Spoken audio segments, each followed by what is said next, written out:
Okay, today we're going to look at the relationship between hope and our twin flame, the knowingness, intuition, and the other side, which is more like disappointment and logic.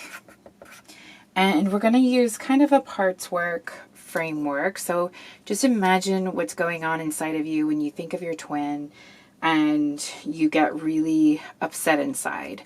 Something gets stirred up. It's the battle between, I know this is my person, but they're not acting right, or this is crazy, I'm crazy. And what happens is this battle that happens between these two parts of us. And usually you feel it in your chest or in your head if you're really in your logic and your mind is really racing. And it's these two energies fighting each other, these two parts of you.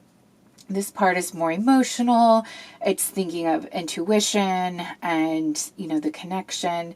And this part is thinking, well, this person they're not acting right. This is never going to work. Separation is too painful. I don't want to be a part of this. So what's happening is there's a third part up here. And this part is wanting to know, what's the truth here? I need to know the truth. Is this my twin flame or not? Am I crazy? I need to get this right. This needs to be done right. And it's looking at all the inputs, the text messages, when they ghost you. They're looking at, maybe you're looking at tarot card readings. You're feeling for information. You're asking around for information. It's getting a ton of input. And this question, this part, it needs to know, it needs to get it right. This is a big deal. We can't mess this up. And so these other two parts come in and they, hey, I have the answer. Hope and knowing is like, yes, this is your twin flame. This is the love you've been looking for. This feels amazing. And then this part comes in and goes, absolutely not. This person is defective in these different ways. We would never work. You've got to be realistic here. And I'm not saying any part's better than the other. This is just what's happening. And when we do parts work and we're trying to help sort out the system to calm down, this is all the stress you go through with the twin flame. It's very high highs, very low lows. There's a lot of pain, there's a lot of joy, and it just keeps going around and around. And one day you can be fine knowing this is your twin flame, life is great. Maybe you got a good psychic reading and you're like, yes, this is it. They're coming around. And then the next day they ghost you and logic comes in and is like, see, I told you. A lot of outside voices add to this, like our friends, our family. And it's heavy on the disappointment and the logic. So what's important in parts work is to hear out each part.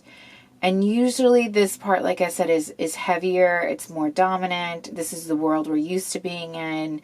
Hey, I'm already married, or I don't ever fall like this for someone, or, I know what's going on. I can see this is crazy. Why can't I get over it? And this part creeps back in all its sunshine and happiness and positivity. And yeah, so let's go through each one. And we're going to start with like the hope, the knowing, the brightness. This is the good part of the twin flame, which feels really, really good. You're very excited, you're energetic, you're seeing all the signs. This feels very unique. It feels special. You're looking at a lot of spiritual things here. You're feeling the law of attraction here. You're trying to manifest. You're seeing, stuff you can't explain. This is just all heart, all excitement, intuition. There's a lot of polarity, the masculine, feminine. And this side, the energy is it's high. It's high energy. It's electric. It's like jumping up and down. It's like, yes, we found our, this person. Our heart center is very activated. Again, the heart energy. This side is all heart and hope. And knowing like this is an incredible person, you're sensing and feeling how beautiful they are, their spirit, it's just incredible.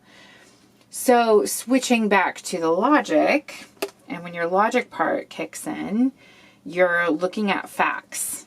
You're looking at data. You're seeing this person for who they are, for who you are. You're noticing that they maybe are really bad at, communication. They're bad at commitment. You're looking at their attachment styles. You're like, hey, this person's an avoidant. Why do I want to be a part of this? There's a lot of evidence that you have. This is never going to work. I don't want to look stupid. Always kind of in the past, in the history of things. I don't want to look dumb.